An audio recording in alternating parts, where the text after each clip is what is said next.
with no bias exposed. News with no exception exposed. Delivering nothing but the truth. This is DOS TV. Your news, our business. Broadcasting live from PSHS CRC. Good day Philippines, good day Pisay. This is Cris Abrea serving you the hottest and most leading news of the hour. Your news, our business. For our national section, deadly typhoon Haiyan lashes Philippines. Luzon to experience El Niño dry spell. Next up in our international segment, Trump and Kim set to meet in February. In sports, LaSalle secures semis berth in PHBL. First for national news, deadly typhoon Haiyan lashes Philippines. A deadly typhoon ravages the Philippines, leaving thousands dead and hundreds injured. We have Zelan Espanto on the scene. Zelan? Thank you, Cris. What a disaster! Another calamity has once again hit our country. And this time, it is named Typhoon Haiyan, locally referred to as Bagyong Yolanda.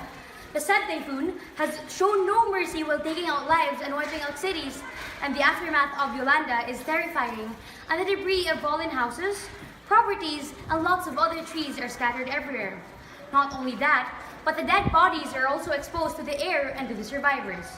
Truly, it is a devastating sight, and this mass destruction was all caused by Typhoon Yolanda, which entered the Philippine area of responsibility on November 7, 2013 in eastern Visayas and Mindanao in the morning. It then made initial landfall on eastern Samar at 4:40 a.m. and goes island hopping.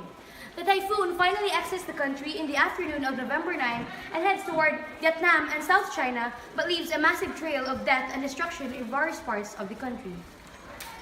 Most of us must be wondering how a storm this short of a period of time caused so much destruction. How did this predicament fall into our hands?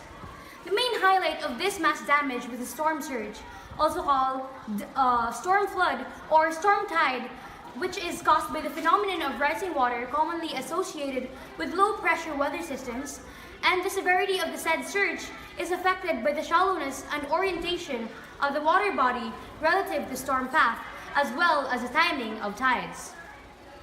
This storm surge has been the main contributing factor to the amount of property loss that a lot of Filipinos have to struggle with, and also the lives that have been lost due to the floods and collapsing debris.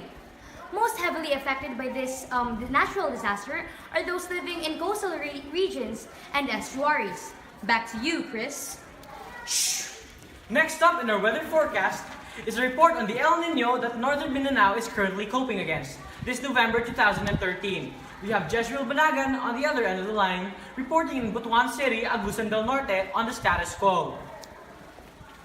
Thank you, Cris. And now, we're here in the Timber City of the Philippines, currently experiencing a mild drought with the taps spewing out small amounts of water as opposed to the usual, which fill up 1 liter of water every 10 seconds. Here is a figure of the El Niño dry spell happening in northern Mindanao.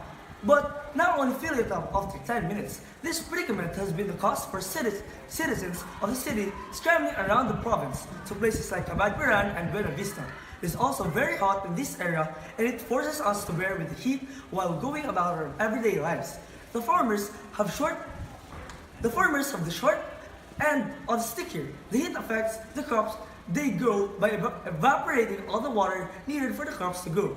The heat also increases the rate of people getting heat stroke. Oh look, here we have a citizen in Cabadbaran. Sir, what are you off today? My family is going to Cabadbaran to fetch some water, which should be able to cover us for a few days. Okay, sir. What are you going to use to carry this water?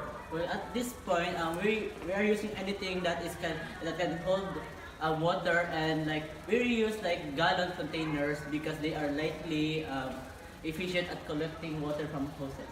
Okay, sir. Well, I'll stop bothering you so you can continue what you were about to do. Good luck. As you can see, the civilians are startled and have almost little to no salvation for their need of water. This is Jezreel Banagan. Back to you, Cris.